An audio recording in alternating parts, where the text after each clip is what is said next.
In today's video, I'm going to teach you how to draw a line with angle in AutoCAD. By the end, you'll know exactly how to start a line, lock in a precise angle, and then set its length or align it visually to your existing drawing. This is a quick, reliable method that keeps your geometry accurate without extra setup.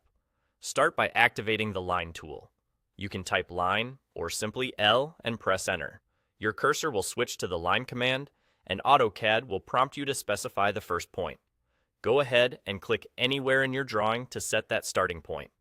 As soon as you click, you'll see a dynamic readout near your cursor or in the command line that shows distance and angle fields you can edit. Now, switch to Angle Input.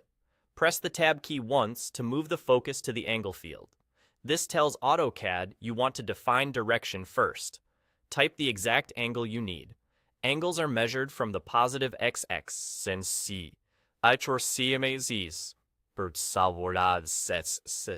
Think of the rightward horizontal direction as 0 degrees, and they increase counterclockwise, so 90 points straight up, 180 to the left, and 270 straight down.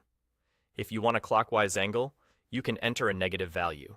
You can use whole numbers or decimals, like 45 or 33.5, and the value will appear immediately. Press Tab again to move to the length field. When you do this, the angle you just entered is locked, so the line will stay pointed in that direction. Now you have two options. You can type the exact length if you know it, using your current drawing units, and then confirm. AutoCAD will draw the segment exactly at that length along the locked angle. Or, if you prefer to align visually with nearby geometry, keep the cursor moving along that locked direction. The angle won't change, and the distance will update as you move. When it lines up with your drawing, maybe snapping to a corner, an edge extension, or a visual guide, click to place the endpoint. That's it.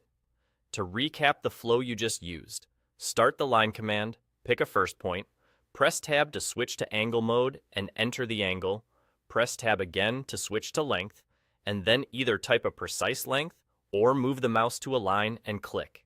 This approach is fast, consistent, and ideal for creating accurately oriented lines while keeping your design workflow smooth.